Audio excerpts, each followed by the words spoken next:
Hi, I'm Kirby Allison, founder of the Hanger Project. Thanks for joining us this Friday for our weekly Facebook Live session. The purpose of today's Facebook Live is going to be first demonstrating the difference between the Medaille D'Or Saphir shoe polish versus the other brands of shoe polish that are widely available in the US market.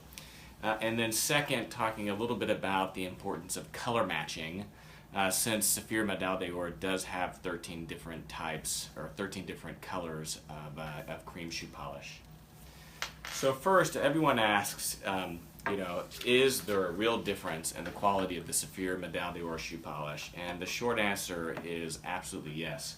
One of the really nice things about carrying the Saphir Medaille D'Or is that the product really sells itself. I mean, once you actually use the Saphir Medaille D'Or, the quality is incredibly self-evident.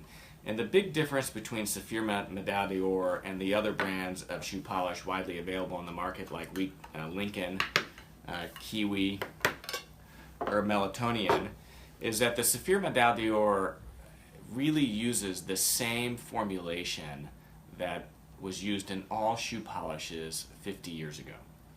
It has suffered none of the compromises that modern kind of technical engineering has produced on the other brands of shoe polish. It's really a simple formulation. Waxes, nutrients, and an all-natural pine-based turpentine in order to melt all of that together. That's it. It's a very simple formulation. What you're going to find in the Medaille D'Or wax and cream polishes is one, a high-quality all-natural pine-based turpentine. It's not going to compromise any of the structure of the actual leather. You can actually smell the difference in the polish. You can smell the pine. And then it uses more than 8 different types of animal, vegetable, and mineral waxes to penetrate the leather, to provide that nutrition to the leather, to feed it, to keep it soft and supple. And then the waxes in order to protect and shine. Now, other products, I don't know the specific formulations, but are going to use a petroleum-based turpentine, lower concentration of waxes, smaller variety of waxes, and a different variety. And so one of the things that I like to demonstrate to customers to really show the difference in how a Medaille D'Or is going to penetrate deep into the leather and provide that nutrition is to smear a little bit of polish on a piece of white paper. Okay? So this is our neutral Saphir Medaille D'Or wax, and if we can get the camera close, whenever I rub this onto the paper, you can see immediately that the paper is saturating. So what that is basically showing you is in the same way that the turpentine solvents penetrate this piece of paper, it's penetrating the leather of a high quality shoe to actually nourish the leather. Okay? Seems novel, right? But take this Meltonian cream, right? So this Meltonian cream, right, which is what someone at an average shoe shine stand is going to use, you rub this onto the paper, and as you can see, it's not penetrating the paper at all. So if you're polishing your shoes with a Meltonian cream, what you're essentially doing is just rubbing something on the surface of the leather. It's not penetrating that leather at all to provide any nutrition to the leather itself to keep it soft and supple, and it can actually lead to cracking because, again, you're going to suffocate that leather with this product. Right? Now, once you get to Lincoln is it's a good polish. It's certainly better than the Meltonian, but I'm going to take some of this Lincoln and I'm going to rub it here on the paper, right? So I'm taking, clumps of the Lincoln, and here I am rubbing it on there. Now, you absolutely get better penetration with the Lincoln polish than you do the Saphir Medaille D'Or, but look at the difference. I mean, the difference is still quite dramatic. Now, Lincoln is a good polish. I mean, it's not terrible. It's certainly the best of the American-made polishes. But, Lincoln, I think, is available in 2 or 3 different colors. or maybe 3 or 4. I mean, it's available in a few colors, but I mean, a handful. Whereas with the Saphir Medaille D'Or, you have 13 different colors to choose from. And it's certainly a much higher quality of waxes. Now, this is my Kiwi. Now, the Kiwi, unfortunately, I don't have a neutral, so you're going to have to bear with me. But whenever you smear that on there, if you kind of look past the color, maybe I turn that over and look to the back, right? You can see it here. You're still getting less penetration. So this was the Saphir Medaille D'Or, this was the Meltonian, this was the Lincoln, and that's the Kiwi. So maybe you say, well, Kirby, you're not rubbing enough polish on there. You're not being fair. So here, I'm going to rub some more polish on there. And here we go, right? So you're still getting almost no penetration to the leather. So, you know, although this is a piece of paper, I mean, if it can't even penetrate a piece of computer paper, is it going to be able to actually penetrate your leather and provide any type of you know, nutrition to your shoes? The other thing I want to show is pigment concentration, right? Since I've got that. So here is a brown Saphir medium brown polish, right?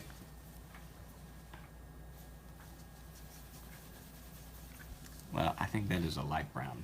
So we'll go back to that in a second. So the other thing that you get in the Saphir polish is not only is a greater variety of pigments, but a higher concentration in cream pigments than you have in wax pigments. So any questions about this? Right? I mean, again, the quality of the polish is really so self-evident whenever you're using it, but I do like to demonstrate the difference just so that people, you know, who might be a little skeptical can actually see. The next thing that I really want to talk about is color matching, right? So that's another really popular question that we get, which is, how do I know that I'm using the right color? The short answer is that there is no right color whenever it comes to shoe polish, because you're never going to be able to get a perfect 100% exact match unless you're using black, right? The other thing I like to tell people is that, you know, you should experiment a little bit with your pigments, because that is what's going to allow the patina of your shoes to develop over time. But these are the 13 polishes. I've got them organized into different families. So these are the browns. You know, if you zoom up here, you can actually see. So we've got medium brown, a light brown, dark brown, a cognac, and a Havana. These are what I call our fancies. We have mahogany, Hermes red, and Bordeaux. These are your darker non-black pigments. We have a gray, a dark blue, and a dark green, and then your black and your neutral.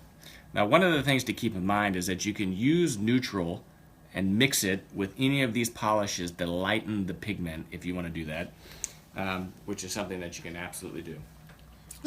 We have a question from German Brown Eyes. What are the best ingredients to give the leather nutrients and protect it over time? Yeah, so the question was, what is the best ingredients to give your leather and protect it over time, right?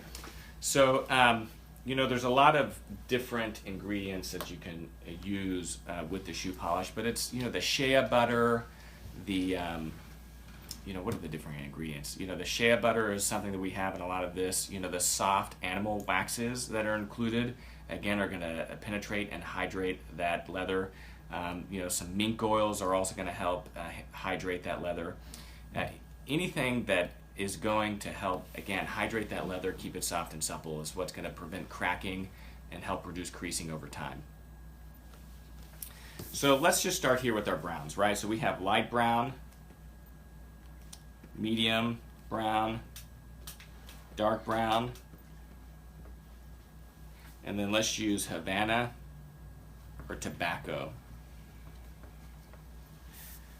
Now, all of these swatch cards can be found online. We actually have a swatch card that you can download that's linked to all of our product listings, and that you can buy it if you really want to make sure that you're getting the right match. The other thing is that we sell samples of all of these cream polishes that you can order to allow you to test it out. We always recommend testing kind of a small area of the shoe first, but smearing it on paper is another good way to really see the difference in pigment. And we have, tasting notes, if you will, for all of our polish colors online. So this is a light brown, right? It's buttery. It's definitely still a true brown. It's got a little bit of kind of yellow, but a good light brown, right? This is our medium brown,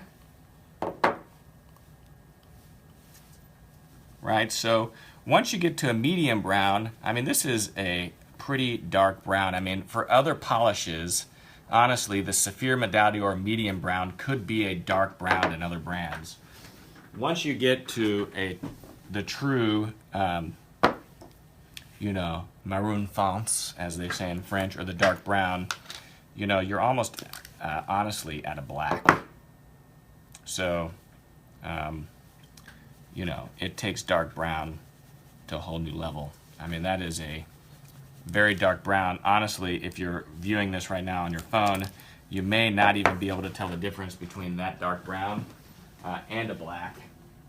But I'll tell you, it is in fact, a dark brown. If we were to smear this out a little bit, right, you can see a little bit more of the actual brown pigment. Same thing here, because if you're actually polishing, you're not going to have any real buildup there. And then Havana Brown, which is one of the newest additions to the brown family. I think this polish came out really not too long ago. Maybe less than 2 years ago.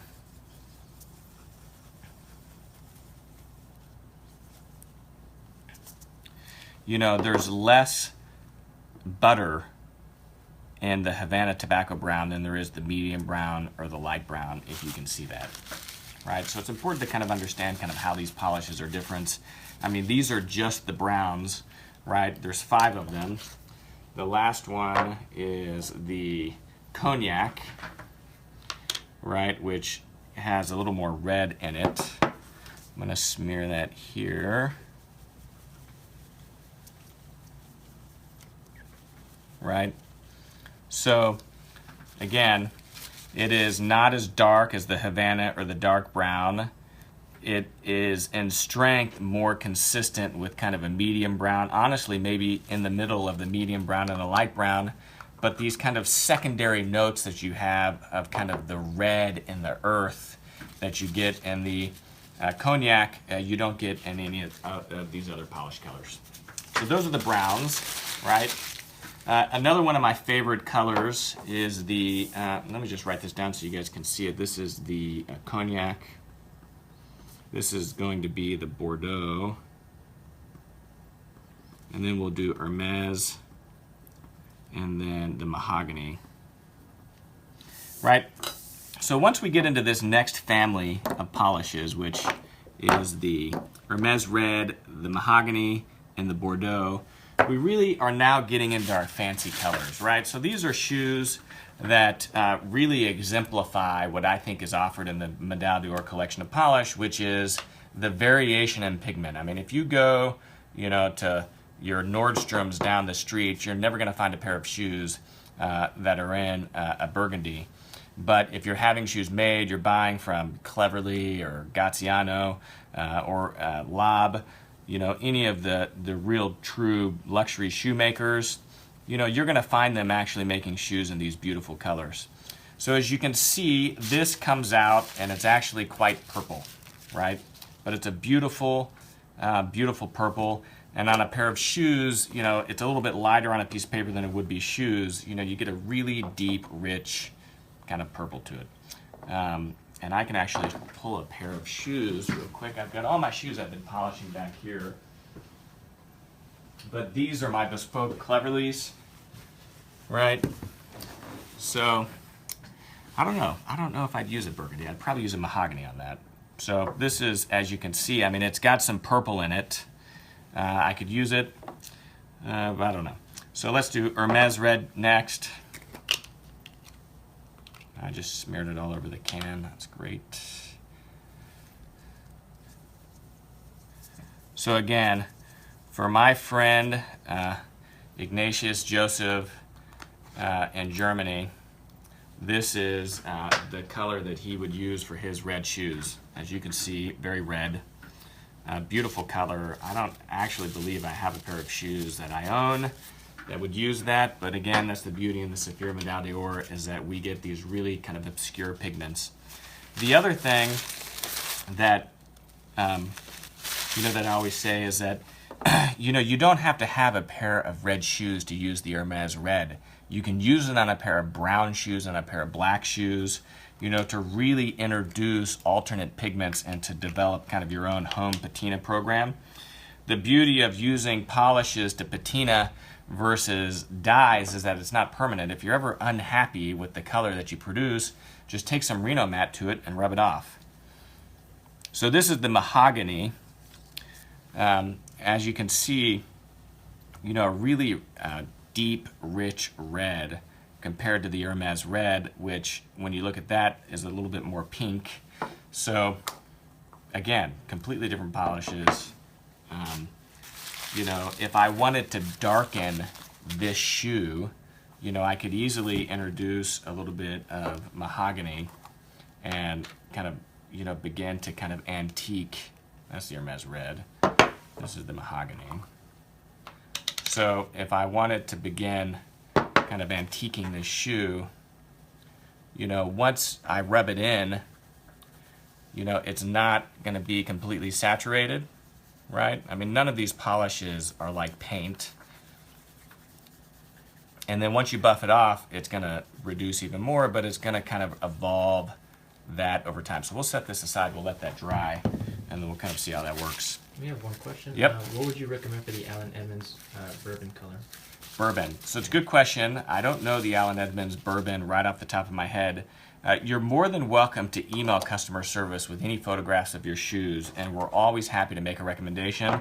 And then also linked on both our wax and our cream pages, we actually have an Allen Edmonds polish recommendation list. It's been a while since I've taken a look at it, so I can't tell you for certain whether or not the bourbon's on it, but it most likely is, and we can make some specific recommendations. One of the things that you'll see in our Allen Edmonds polish recommendation guide is that there's normally more than one recommendation per polish color, because it all depends on how you want to take it. I mean, an older pair of shoes is going to darken over time, so whereas you might have started out using a light brown, as those shoes absorb those nutrients and darken, and as they naturally age, maybe you start using a medium brown polish. This is the blue, right, which is a beautiful kind of navy. You could use this on a pair of black shoes to give it a little bit of additional patina. I really enjoy glossing or shining my black shoes with a navy, because I find that it just gives a little bit of just kind of patina to it. It's very subtle, you hardly notice it, but in the right light you can kind of see the gleam. This is navy.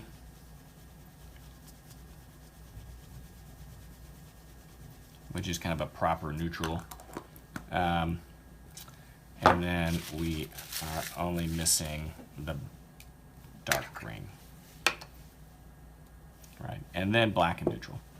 Right, so for people with black shoes, I really recommend experimenting with the other polishes to kind of develop and evolve that patina. I mean, you're never going to fundamentally change the look of a pair of black shoes, but if you begin to buff the toe box, with a little bit of a navy or with a mahogany, what you're going to do is really kind of see a little bit of subtle three-dimensionality begin to develop as a part of that patina.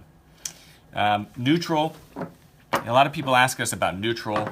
What's the purpose of neutral, especially whenever you put it next to something like the Renovateur, right, or even the Mink Oil. Right, so neutral can be used to lighten any of these polishes. It can be used as a cleaner also, because the solvents in this are going to help pull off some of those old polishes much better than the Renovateur. The Renovateur is the most gentle of all of our conditioners. And then the Mink Oil, which is a really highly refined mink oil, is great. It's absolutely fantastic for deep conditioning. But if you're using this, It really is like an overnight treatment. I mean, you need to apply the mink oil and then honestly allow the leather to absorb that at least overnight before buffing that off, because you know, it is very strong. Now, that said, unlike other mink oils, this is highly refined. It's not going to leave an oily texture on your shoes. So let's see. So this was the mahogany that I just applied to that shoe. Let me grab a brush. Right, buff this off.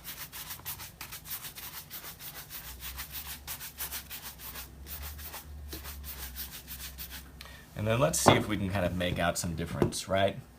So, I mean, it's a pretty subtle difference. I wouldn't be surprised if you're even unable to distinguish these on the internet just because of the screens. But it certainly doesn't look red. Now, these shoes, I would say, have a lot of red in them. So by introducing a mahogany, you know, I'm not fundamentally changing the look of the shoe. What I'm doing is I'm bringing that red out to just provide a little bit of three-dimensionality to the finish, kind of around the toe box, than on this shoe, right? I didn't ruin anything. I mean, I've got some red polish here on the sole. I mean, I could wipe that off with a rag. But I guess the point that I'm trying to make is that have fun with it. I mean, we've got 13 different pigments. We've got you fully covered whenever it comes to finding the perfect match to your shoes. But anyone that's really kind of a lover of shoes, I think, really enjoys how the color and finish of a pair of shoes evolves and changes over time. That happens naturally. But if you're using other polished colors, you can certainly accelerate that. So thanks for joining us. We're going to be doing these Facebook Lives, you know, every Friday that I'm in the office.